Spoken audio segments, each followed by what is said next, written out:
I rise to ask a simple yet important question. A question more and more Americans are beginning to ask. What have the Democrats done with their majority? This Friday marks the 100th day of the new Democrat majority. 100 days of Democrat disappointment. Today, we were supposed to debate the Democrats' shale budget, but Speaker Pelosi pulled it. So we are debating another bill that is dead on arrival in the Senate. You know, the numbers speak for themselves. At this point in the last Congress, Republicans had passed 141 bills out of committee and 132 out of the House. We all believe in accountability. So what does the numbers say now? By contrast, Democrats have passed 68 bills out of committee and 97 out of the House. Considerably fewer bills out of this House than before. But think about this. Democrats have passed more bills out of the House than they have out of the committee. So much for doing the job of the people's house. No, it's whatever leadership decides. Now, Mr. Speaker, we have been lectured countless times by Speaker Pelosi over the years, and you all know the comments. Show us your budget, show us your values. It hasn't been said once, it's been said hundreds of times. Show us your budget, show us your values. Now, the Speaker and I have disagreements, but I agree that passing a budget is the fundamental responsibility of the majority. But that's not what we're doing today. Unfortunately, it looks like we'll never know the true values of this majority because there is no budget. But, Mr. Speaker, the problem goes beyond the Democrats' lack of results. As a majority, the Democrats have focused on three principles above all else: resolutions, radicalism, and resistance.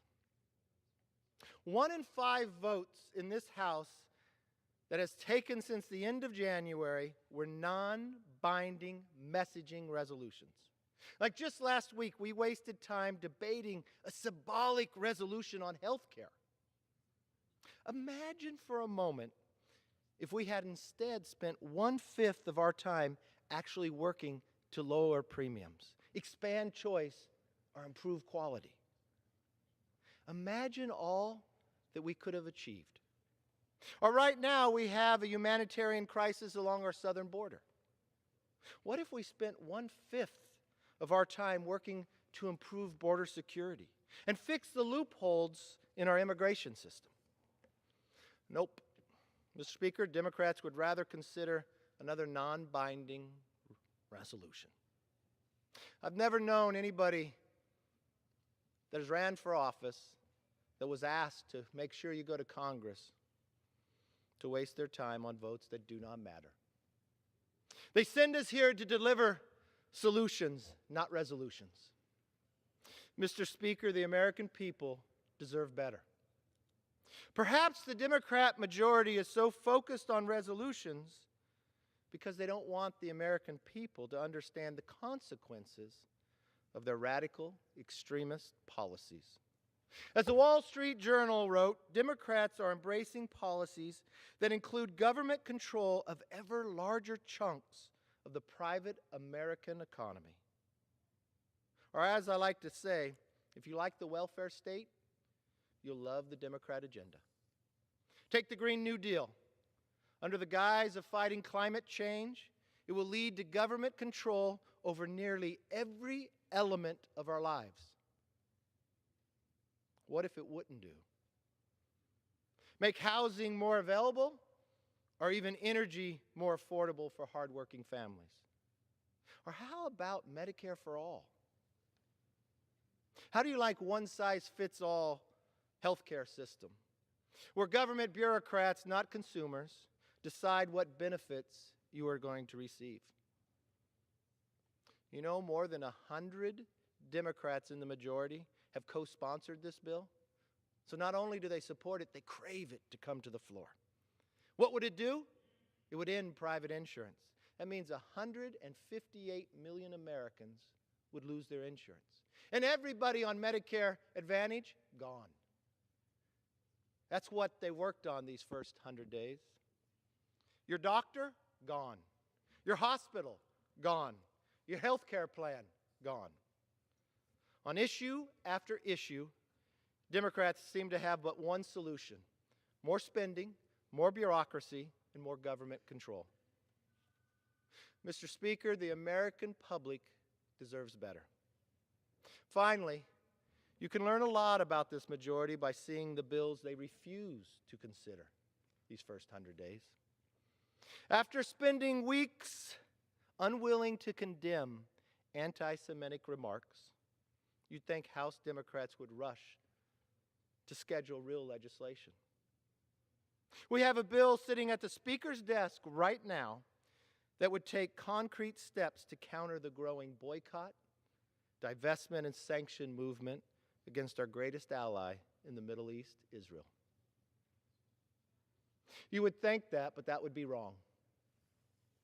You would think that after the Virginia governor made comments that seemed to support infanticide, House Democrats would rush to schedule the Born Alive Abortion Survivor Protection Act. Remember, this bill simply ensures that all babies, regardless of when they are born, receive the medical care they deserve as human beings. Yet, for the 31st time, no exaggerations, 31 times, we have asked on this floor for unanimous consent to bring that bill up. Democrats have refused. That's what they spent 100 days on.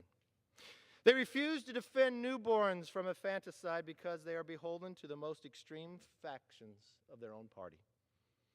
Mr. Speaker,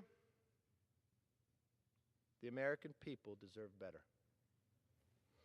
The only unifying theme of the Democrats' 100 days have been their nonstop resistance to President Trump.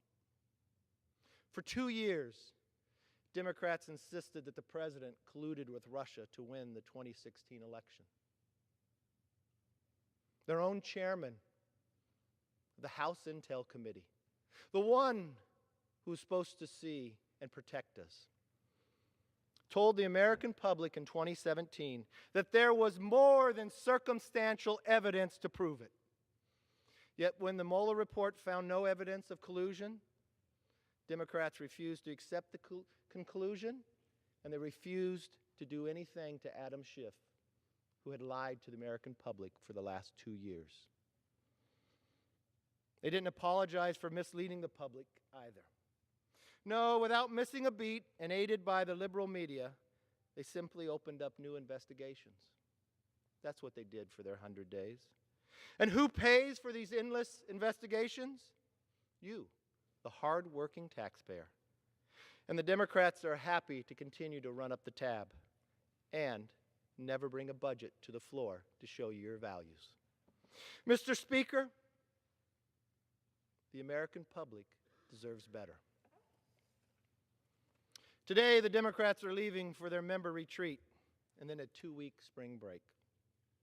Let's hope they come back with more than a tan. Let's hope they come back with a new game plan. Let's hope they come back ready to work for the common good, not simply to appease their extremist radical base. Now, we are ready and eager to work with Democrats. We are ready to work with Democrats to secure our border. We are ready to work with Democrats to upgrade our infrastructure. We are ready to work with Democrats to lower the cost of prescription drugs and address the opioid crisis. We stand ready to work with anyone to solve problems our country faces in the next 100 days and beyond. After 100 days, please, Mr. Speaker, let's get to work. The American people deserve nothing less.